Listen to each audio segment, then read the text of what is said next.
ஆண்டவரும் அருமை இரட்சகருமாகிய இயேசு கிறிஸ்துவின் இனிதான நாமத்தில் உங்கள் ஒவ்வொருவரையும் வாழ்த்துகின்றேன். சங்கீதம் 84:11. தேவனாகிய கர்த்தர் சூரியனும் கேடகமானவர். கர்த்தர் கிருபையும் மகிமையும் அருளுவார். உத்தமமாய் நடக்கிறவர்களுக்கு நன்மையை வழங்காதிரார். தாவீது இந்த சங்கீதத்தை அனுபவபூர்வமாக அவர் எழுதுகின்றார். தேவனாகிய கர்த்தர் சூரியனாக கேடகமாக இருக்கிறார் என்று தன்னுடைய வாழ்க்கையில் அவர் அனுபவித்து எழுதுகின்றார். இந்த உலகத்திலே சூரியன் ஒவ்வொரு மனிதனுக்கும் இந்த உலகத்தில் வாழக்கூடிய ஜீவன்களுக்கும் மிகுந்த ஒரு ஆசீர்வாதமாக கர்த்தர் உண்டாக்கி இருக்கின்றார். தேவனே நம்ம எல்லாருக்கும் அவர் சூரியனாகவும் கேடகமாகவும் அவர் இருக்கிறார்.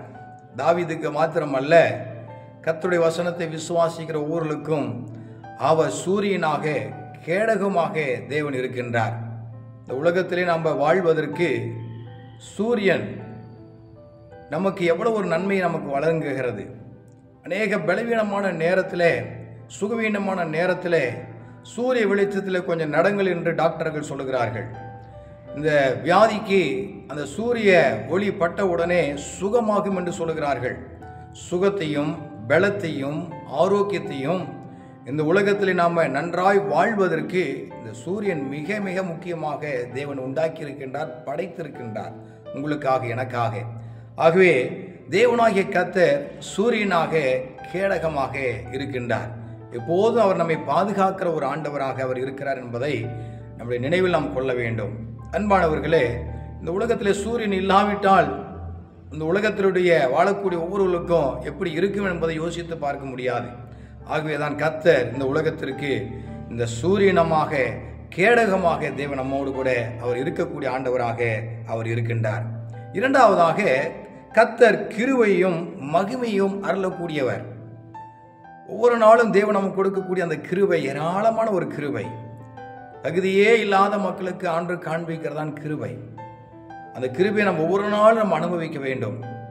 கிருபையும் மகிமையும் அவர் அருளுகின்றவர். உலகத்தில் ஒன்றுமே இல்லாவிட்டாலும் பரவாயில்ல, கர்த்தருடைய கிருபை நம்ம வாஞ்சிக்க வேண்டும். நான் நிர்மூலமாகாமல் இருப்பது கர்த்தருடைய சுத்த கிருபை. சங்கீத புஸ்தகத்தில் வாசிக்கிறோம், கிருபை கிருபை கிருபை. இந்த கிருபை இல்லை அப்படின்னு சொன்னால் நம்ம ஒரு செகண்டு கூட இந்த உலகத்தில் வாழ முடியாது.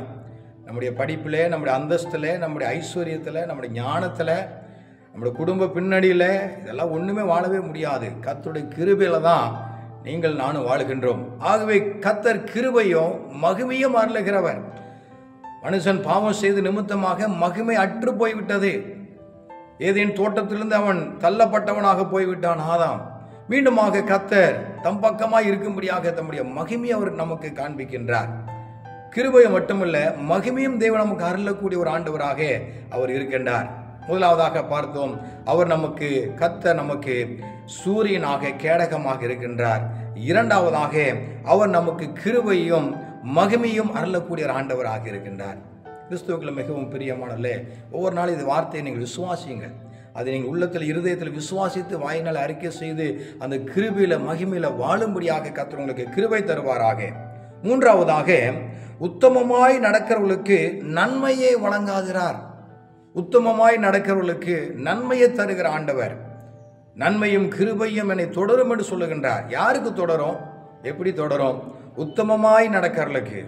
உத்தமமாய் நம்ம நடப்போம் என்று சொன்னால் தேவன் நமக்கு நன்மையை தரக்கூடியவராக இருக்கின்றார். யோபை குறித்து வேதத்தில் வாசிக்கின்றோம், அவன் உத்தமனாக இருந்தான், பொல்லாப்புக்கு விலகுவனாக இருந்தான் என்று வேதத்திலே நாம் வாசிக்கின்றோம்.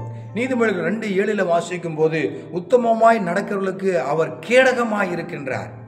இவ்வளவு வாக்கு தத்தங்களை தேவன் நமக்கு தந்திருக்கின்றார். அருமையானவர்களே, உத்தமமாய் நடக்கிறவர்களுக்கு அவர் கேடகமாகவே அவர் இருக்கின்றார். சாலமோனை பார்த்து ஆண்டவர் சொல்லுகின்றார், அவனுக்கு உத்தம இருதயத்தை தந்தரலும் என்று சொல்லி 1 நாளாகமம் 29:19 வாசிக்கின்றோம். உத்தம இருதயத்தை அவனுக்கு தந்தரலும். ஆண்டவர் நம்ம கேட்கணும், ஆண்டவர் எனக்கு அந்த உத்தம இருதயத்தை எனக்கு தாரும், உத்தமமாய் நடக்க எனக்கு கிருபை தாரும்.